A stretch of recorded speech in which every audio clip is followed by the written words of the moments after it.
So I want to connect my laptop to an external display, but the cable is too short. But I do have an extra cable laying around. I just need to connect both of these cables so I could connect it to my display. So what do? I do get one of these inexpensive HDMI to HDMI, like female to female adapters, and I could simply just connect these and then we're good to go. So let's do it. I just connect one end of the cable and the other cable as well, and that's how it looks.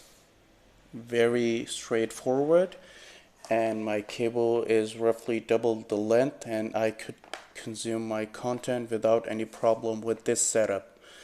So yeah, thanks for watching. Subscribe for more.